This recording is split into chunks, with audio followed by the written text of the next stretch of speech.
when all is said and done, how many current Celtics will make the Hall of Fame? I think it's more than one.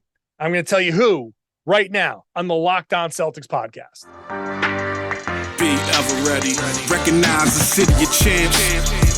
Boston, baby, we do what you can't. Locked on number 18, Tatum and Brown, J-team, step back. We gon' wet that and slay teams. Of course, the Celtics, who else could it be? Screaming like KG with the Larry O.B. Karalis above average, assessing the team status. Best daily pod, no cap, salary matching. Clutch like Bird the DJ, keep John on replay. Prime time, dapping up the truth on the sideline. Raining J's, how it started, raising banners, how we finished. Locked on Celtics, pod, home of the winners. B. Hey there, thank you for making Locked On Celtics part of your regular routine. We're going back to a daily routine very soon in a couple of weeks, so stick around. Daily podcast returning for the duration of the season, the playoffs, and through probably June, July, back to August like we did this year. So free, fresh, almost daily podcast wherever you get your podcasts. It's also on YouTube. Check the show out on YouTube and subscribe and all that good stuff. I'm John Karalis. I cover the Celtics for Boston Sports Journal. I've written a book called The Boston Celtics All-Time All-Stars, and I'm going into my 16th season covering the Boston Celtics. We are right around the corner from the start of training camp, and we're just trying to get through. Tom Westerholm joins me today. Tom_NBA. Tom, what is going on, my man? We're doing Casual Friday today. I got myself a glass of wine. We're not doing drunk podcast. I'm doing responsible adult, have a glass of wine, even though that's like a little bit more than a glass. It's a hefty glass. Yeah, it's a heavy pour. It's a heavy pour. Got my Polar Seltzer as usual. Ready to get this thing. Massachusetts company. That's right. Worcester forever. So, yeah. Shout out to Worcester. Let's start with this question. Like I said, do you want to talk about the Woo Sox for a little bit since we're talking about Polar? The Woo Sox, your favorite team, the Woo Sox. Woo. The Woo Sox, yes, your favorite baseball team. It's not ringing the bell. Okay, all right. Woo Sox. Well, they're much. It's much better than Paw Sox. You understand? No, nothing's better than the Paw Sox. Nothing's better. Okay. Than the Sox. The Pawtucket Red Sox are a dynasty, a legend, and are still in my mind much better in Worcester. Yeah. I just can't. It's not registering. Don't know what you're talking about. You know what the best part about covering the Woo Sox is they have just like tons of Polar in the media room. It's just like seltzers everywhere. It's wonderful. I'm sure it is. I'm sure it's very nice over at Polar Express Park or whatever they call it. Hey, I know this is urgent breaking news. The Celtics player ratings are out. NBA 2K23. Let's talk about this first. Here's my casual Friday question to you, Tom. Okay. If your skills were exactly what they are, but at an NBA level, like obviously right now, our 2K ratings would be -5 million because we're not even close to NBA players. But let's pretend that at our peaks, at our best, we had skills that if we were in the NBA, they would translate. What would your 2K rating be? So here's the thing. I would be like an 82, 83, right? Like a pretty good player, not a star. But the thing is, everybody would want to play with me because because if you got that shooter, it's so easy to shoot. And I don't know if you're aware of this, but 3 points are worth more than 2. And it just makes life so much easier. If you're a point guard and you're, if you've done a my player and you're a point guard and you're just trying to pick up like the assist, experience points and all that, what better way than to have somebody standing in the corner so that when you drive and my guy collapses, it's just a kick out 3. Bang, bang. I got you. So, yeah, I would say like I'm an 82, 83, but everybody's going to want to play with me, which is also like kind of how my pickup game was, right? Like, I get picked up every time. Sure. I'm going to give you some buckets. I can confirm that this is not bravado from Tom, that Tom is in fact a very good shooter. And when we play now, whenever basically how our one-on-one games have gone is early on in my advanced age now, early on, I do well. I'll back you down, all that stuff. Then I get tired and I can't guard you out in the perimeter and you just start banging. You go, three game. So I'm like, well, all right. I got to find another big old guy so I can just play post up 1-on-1. I do not. I don't have anything for the post. I will say that I don't have much for the post. I'm tall, but I don't. I have no experience as a post defender. Your ratings are about your shooting rating is what's getting you up into over the 80s. Your 3-point shooting is going to be up high. I can take a couple dribbles off the closeout if I have to. I'm not going to be creating much, but a little bit.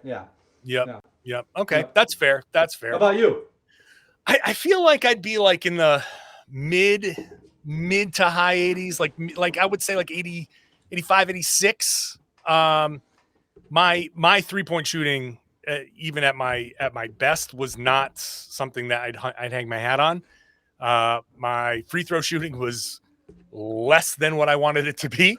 But my so not a lot of projectable 3-point shooting either. Then if you're missing, there was never like I mean, even when I got past college and Greece and I started to like face up a little bit more in like men's leagues and stuff, I became a decent ball handler, and but my 3-point shooting was still like people would talk about me like they talk about Marcus Smart. Like, John, just take it inside. Mid-range is fine for you. Stop shooting so much, John. Yeah. So my mid-range numbers would be good. My post-game numbers would be good.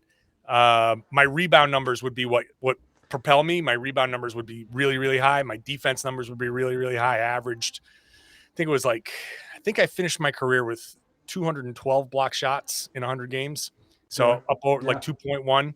So that's a pretty good average for, when it comes to block shots. So I think my defense and my rebounding, I had a fair amount of 20 games in my college career. So that would propel me. And then I would be good in the post, good on mid-range, good enough where I'm okay to shoot them. It's still efficient. And then that's about it. Ball handling, passing's average, some other stuff's average. That's where I would be. I think you and I would be a good 2K duo if we had like the kind of the slasher, right? Like if we had the guy who could get to the hoop and kind of do the creating. You do that, and it's like, yeah, man, you got the post, you got the rim protection, you got the shooting, you got just need the ball handler. That's what we need. We definitely need the ball handler now. Yeah. I mean, I could do fine. I love the grab and go, but I need the guys up on the wings. I need people to get up so I can take the 3-4 dribbles. I can get you over half court, but if at some point I need to stop dribbling because I mean, Al Horford can dribble the ball up, but he's not a point guard, right? Right. I get it. Yeah. So I think I hope that made your day, by the way, that I just used Al Horford as a totally. I will take that 100% of the time. So, all right. Now the Celtics 2K ratings are pretty good. Just to kind of put this out there. Jayson Tatum 93. That's pretty good. I don't have the whole team, the whole league, but Tatum's a 93. That's really good. Anything over 90. Jaylen Brown's an 87, and he's pissed. He's pissed. Yeah. I do have the whole league in front of me here. If you're interested, we have number 1 is Giannis with 97. Then we have LeBron at 96, and KD and Embiid and Curry and Jokic all at 96 for 1 through 6. Then we got Luka at 95, Kawhi at 94, and then you got Tatum, John Morant, and Jimmy Butler at 93. Before you get into Devin Booker, Chris Paul, Anthony Davis, Trae Young, all of them are below that. So, yeah, I mean, it's a little, I don't know. I mean, I almost feel like that's a little low for Tatum. I mean, only a little, right? Because that's only, it's a gap of 4 between him and Giannis. But like, I don't see any reason why you couldn't put him up at 94 with Kawhi. Like, he just led his team to the finals. I mean, yeah, I think that he did lead his team to the finals, but I think there's that little bit, the actual finals, that people at 2K might be like, ooh, we're just going to take it down a notch to 93. We haven't seen Kawhi. We've barely seen Kawhi over the last couple I know, but he's still Kawhi. He's still Kawhi. Yeah, I mean, I can see Jaylen. I mean, look, Jaylen at 87. I mean, the reason why this is even like a topic of conversation, other than the fact that it's September 8th that we're recording this, and this is what we've got to talk about. But first of all, guys, take it seriously. It's a source of motivation, and it does give you a little sense of where the league, or I mean, where the outside kind of views the league, how guys are perceived. There's a little bit of these will all adjust. They will auto update. Jaylen can come in and have a great October, November, December, and he'll be up over 90, and he'll be fine. Now, let me ask you this question: Do you think Jaylen can finish the season? Do you think let me rephrase that. He can. Will Jaylen Brown finish the season at 90 or above? It's tough for me to get there when you look at the other guys who are 90s, right? It's like Trae Young and Anthony Davis and Chris Paul are right there. And I'm a huge believer in Jaylen, but I don't know how much how much chance he'll have to get there, especially with Tatum ahead of him. Like, maybe he's hurt a little bit here and there.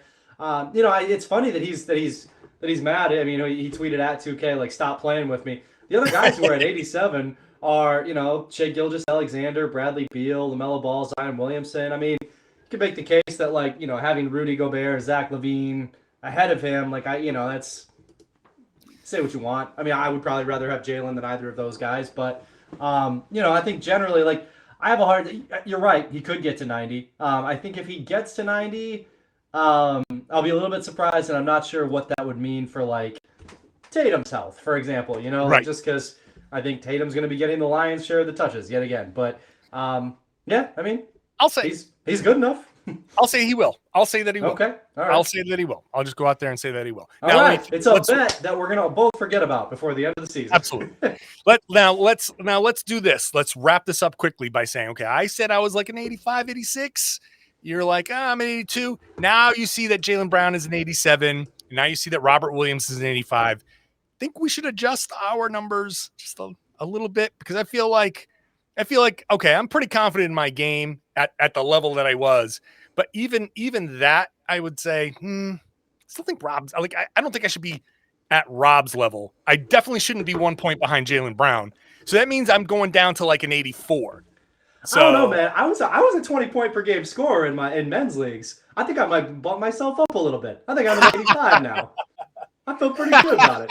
I think I was like a third star type player here. So no, I'm not doing anything. If anything, I'm going up. I love the confidence. Let's continue this conversation about Jaylen, and let's project it way, way forward, because it's Hall of Fame weekend. We'll talk about the Hall of Fame and the chances of these current Celtics, making the Hall of Fame. We'll do that after we talk about BetOnline, which is your number one source for all your pro and college football betting needs and information this season. Football is back. It's back. I went to Lowe's today to get some stuff, and people, like, I could hear people in the aisles over, like, hey, football's back this weekend. Oh, yeah, where do the Patriots play? Oh, yeah. The people are excited about football being back. And you can find all the latest developments, matchups, news, and podcasts, including this year's opening week's games that's coming up right now. And BetOnline is your continued source for all your sports wagering information, including live betting, esports, scores, and other leagues, MLB, MMA, boxing, golf, NBA, obviously, when they start back up again. It's the fastest and easiest way to check in on all your favorite sports and events. Head on over to the website today. You can use your mobile device to do so. Learn more about the trends in action. BetOnline is where the game starts. Please gamble responsibly. Hey, thanks for making Locked On Celtics your first listen every day. It's your team every day in the Locked On Podcast Network, and we're doing so covering the NBA with Locked On NBA 5 days a week still, and always on Locked On NBA. I host on Wednesdays with Jake Madison, so make sure you're checking the show out. Even if you just want to get my takes on the NBA on Wednesdays, subscribe to the show wherever you found Locked On Celtics, and you can watch the show on YouTube just like Locked On Celtics. Let's bring Tom Westerholm back in. Tom, Hall of Fame weekend this weekend, and I'm wondering, first of all, congratulations to everybody going in. Manu Ginobili, I think, is the headliner there. And let's look at the Celtics. And I'm just kind of curious. Let's try to project forward. How many guys currently on the Boston Celtics do you think will make the Hall of Fame? And to add like a little context, they can be traded and make the Hall of Fame via somebody else. So if for some reason Jaylen goes, or if some reason Robert Williams gets involved in a trade, or Jayson Tatum leaves in free agency, how many current guys do you think will make the Hall of Fame? Well, I think first of all, it's probably worthwhile to decide like which players like have any chance at all, right? So it's Tatum, obviously. You'd say Jaylen has a chance. Like then you get like Rob, maybe. Like you're starting to get kind of borderline. I mean, if you're talking about candidates, yeah, throw him in as a candidate. Yeah, you could talk about Al as a candidate. I think good career, and if you win a championship or two, like you're probably talking about something there. Luke Cornett. And Luke Cornett, I mean, lock, obviously. I mean, you can't tell the story of the NBA and basketball without Luke Cornett. Luke Cornett. What are we doing here? And then the other one, and then Marcus Smart, I think at that point you're starting to get kind of like, I don't kind of see how that shakes out. But, maybe like 2 or 3 championships and like maybe he sneaks a finals MVP somehow might be the only way that you kind of see that working. But like that's tough to project. So I think you're talking about those 4. I'd say so. It's kind of in. Did I say 5 of them? Jason, Jaylen, Al, Rob, Cornett. Marcus as candidates. Okay. Yeah. 5. So the interesting thing is, Basketball Reference has its, what do they call it? The Hall of Fame probability, where they, like some people are like locks, some people whatever. Steph Curry technically is a .9999, which I think is laughable. Like, what are we doing here, guys? Right. Like they have LeBron up there, and Kevin Durant, Chris Paul. Why is Steph Curry not up there? Sure. Jaylen has like basically no chance when you look at that thing, which is kind of interesting. It's like .000004 or something like that. Like he's not even in the picture. Al Horford has like a small but not great chance. Like I kind of think that it might just be Tatum with some Jaylen possibility. I mean, championships could push Al up there, but and the Hall of Fame does kind of let people in, but from what we've seen so far, like how many more All-Star games do you think Jaylen needs to make before you start thinking like, ooh, yeah, probably like 4? He's had 1, so like 4, 5.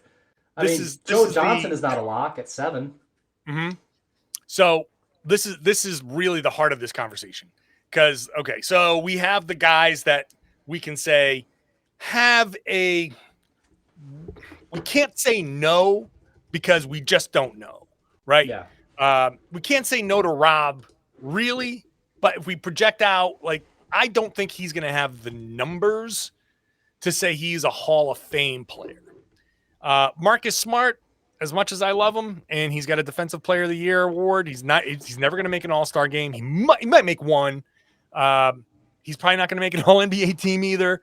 So, you got to start piling up championships and Finals MVPs for him to even get in the mix, and that just doesn't seem likely. So I think you feel comfortable leaving him out. Al Horford is I mean, he's had a really great career, but he's never averaged 20 points per game, right? And he's 5-time All-Star. He's 1-time All-NBA, 1-time All-Defense, no major awards. It's just as much as I think he's been amazing and was a huge reason why the Celtics got to where they got last year, feel good about Al being out. He's not going to make the Hall of Fame, right? So, I feel good about it unless he wins a title, because 5 All-Stars, it could get you in. Like, it really could. Manu had 2, and he's in. You look at, like, Mitch Richmond. Like, if Al Horford wins a championship, his resume is better than Mitch Richmond, and Mitch Richmond is in. So, and you do have to take college into account. And so this is 2 titles. He had a hell of a career. Yeah, he had 2 national championships at Florida. And so that does increase his odds. I still think he's going to be, I guess, one of those interesting conversations maybe Yeah, someday. But what Manu has that Al doesn't is the international. of course. Yeah, And he's an 100%. international god and has that.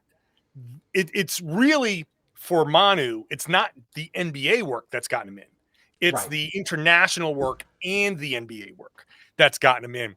And because he's been so successful with Argentina, and then he gets to San Antonio and they're just such a juggernaut team, you see the impact. You say, okay, well, Manu was a big part of that. They had a big three, him, Parker, and Tim Duncan. So yeah, that makes sense. Al Horford has the 2 NCAA titles, and that's awesome. He doesn't, but you're right. Like a championship or 2, if he gets a couple of championships, maybe that boosts his candidacy. But I still think that he's on the outside looking in.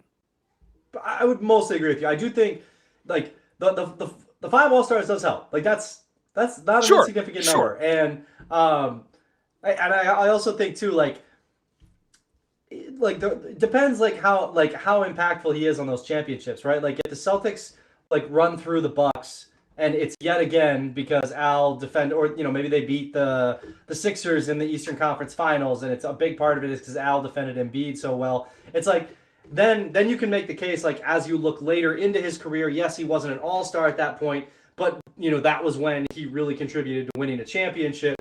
Like you said, I think then the conversation gets interesting.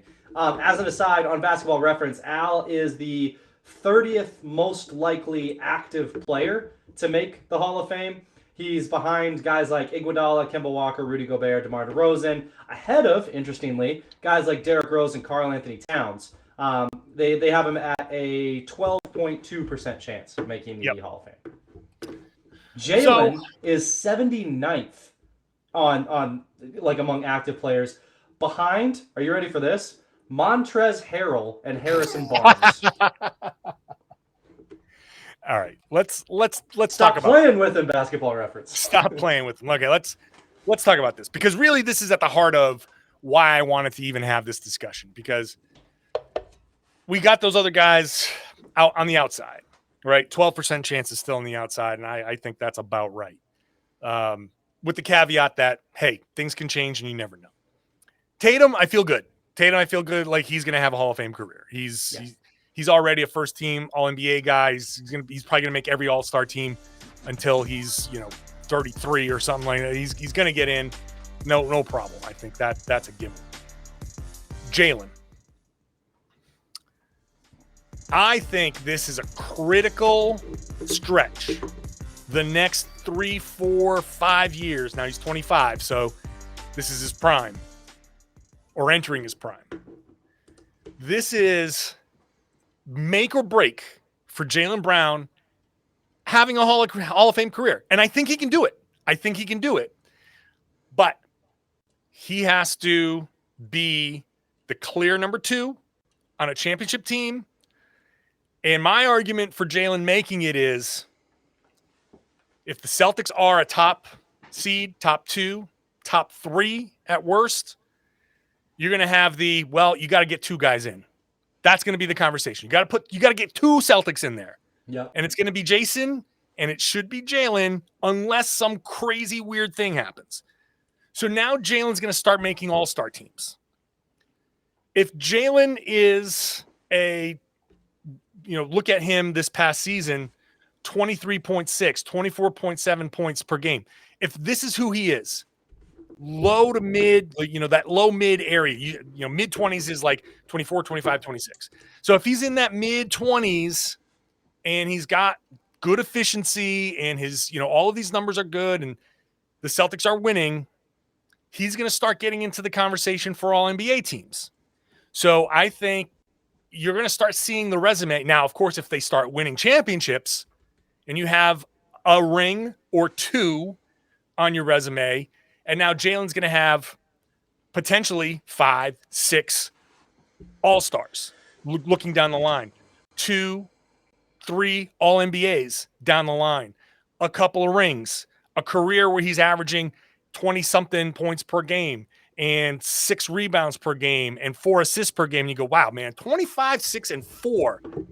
That's a baller, man. That's a ball. I think when you factor in team success, and he's going to be a big part of the team success, the accolades, the resume is going to start being built. If he has this exact same career on the Thunder and doesn't make all-star teams and doesn't make all NBAs, then he's on the cusp. But I think if he stays with the Celtics and they start winning and he can start piling up the accolades, I think Jaylen Brown finishes with a Hall of Fame career. Well, and to your point, if the Celtics win a championship, or if they have like a couple more like extended runs, right, then there's going to kind of be this like Jaylen will be like established. Like there will be kind of this like almost expectation that yes, Tatum and Jaylen will be all-stars. Who else will be all-stars along with Tatum and Jaylen? And once that starts, like once that kind of pebble starts rolling down the hill and turns into a mudslide, like Jaylen is, like going to rack up a bunch of all-star teams. And again, you talk about a guy, so he's 3 years in a row now. He's averaged more than 20 points per game. That's a good track to be on. In the last 2 seasons, he was comfortable, right? Like you said, 23 and 24 points a game. I mean, those are good numbers. That's like the type of thing that's likely to kind of continue, especially given his role with the Celtics. Like, if he racks up 10 straight seasons where he's over 20 points per game, if he racks up 6 all-star games, an all-NBA team and, a championship, that's a Hall of Fame resume right there. So, yeah, I think there's a very clear, I think you're right. There's a very clear path for him for moving forward to become a Hall of Fame player. It is going to come down to like, is what happened last year sustainable? Is this a team that, that can keep kind of making these deep runs and keep proving that Jaylen belongs? Because if so, yeah, there's absolutely no reason that 3-4 years from now we're not looking at him and Tatum and saying like, okay, this is the Celtics Hall of Fame duo. Like that's very plausible. I think it's certainly there's a very clear, attainable path. Now, you still have to go get it, right? And the other thing that I think for Jaylen is you can't worry about it. And I don't know that he's worried about, I got to do this to make the Hall of Fame. But it's a natural thing for guys to say, hey, I want to make these. If Jaylen is even like jokingly upset about his 2K rating, then he's at least paying some level of attention. So that means that he's aware, he knows the business. He wants to make as much money as possible, just like every NBA player wants to make as much money as possible. So he knows he's got to make an all NBA team this year or next. So why not both? And it's going to take, honestly, just follow the script, man. It's right there. Don't try to do too much. Whatever his high level of ability, wherever that takes him, maybe he goes to 25, maybe he goes to 26 points per game. Maybe he starts shooting like he did a couple years ago. He shot 39.7% from 3, and the previous year 30. If he becomes a 38% 3-point shooter just from now on, if he can just stay at that level, and then you're like, wow, now hold on. That kind of 3-point shooter, we've talked about like just tighten up those handles a little bit, cut down those turnovers a little bit, make the right play, make the right pass, make the right cut, bump up your scoring average just a little bit, keep going in for those rebounds, bump up your assists a little bit, and you're now at somewhere around 25.6 rebounds, 4 assists. That is enough. That is enough. And I think if you keep doing that, keep following the path, doing what Ime says, following that whole game plan, I think the Celtics can win a championship. I think they can win more than one. I just sat here earlier this summer and said, don't trade for Kevin Durant because I think they can win more championships without him than they can with him. And that's a big part of, Jaylen Brown's a big part of that plan. So I feel like it's extraordinarily attainable, and I think he can do it. I think he will do it. I think the Celtics will have 2 Hall of Famers currently on this team eventually. And by those parameters, it makes a third more likely, right? Like because like if by those parameters where Jaylen wins a title and that's part of his resume, that also becomes probably part of Al Horford's resume, or it becomes part of Or Robert Luke Williams' Cornett's resume. Luke Cornett's resume is rock solid. 1.000 on Basketball Reference probability. So I mean, that's it. But yeah, aside from the rest of these bums, Luke Cornett is our lock. I like it. This is a very big Jaylen Brown podcast. I think he's going to get 90 this season. Because I think the Celtics. I believe in the success of the team brings the glory. It's the accolades. He can have literally Jaylen Brown can have the exact same season he did last year. I mean, just down to the exact decimal points.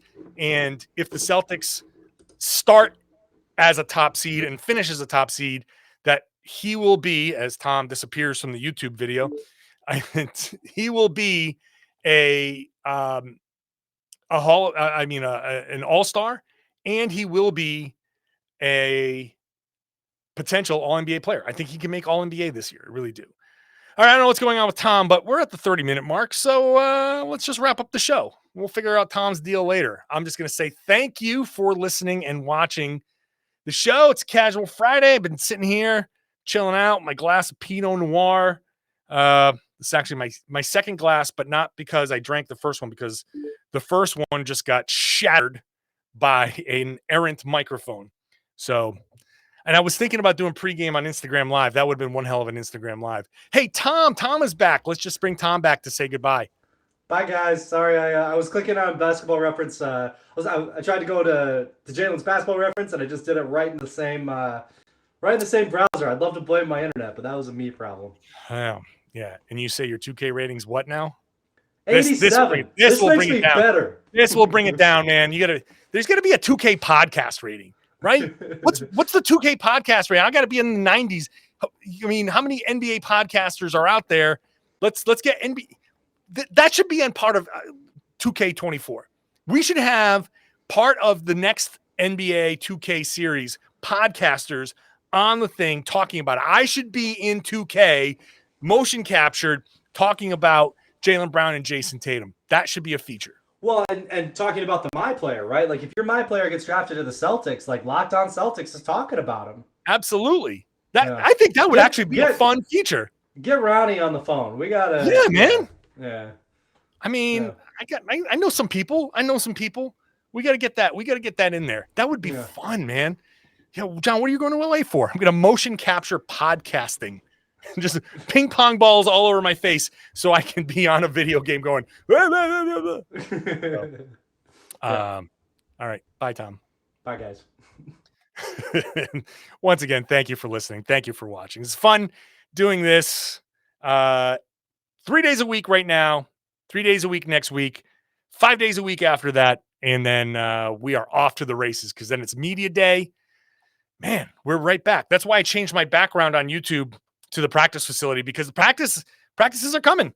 They're only a few weeks away. They're right around the corner. So thanks for listening, watching, subscribe wherever you get your podcasts, subscribe on YouTube, do the whole YouTube thing, ring the bell, give me the thumbs up, comment, all that stuff, and share the podcast with your friends, family, everybody that they should be listening to and watching the Locked On Celtics podcast right here on the Locked On Podcast Network. Your team every day.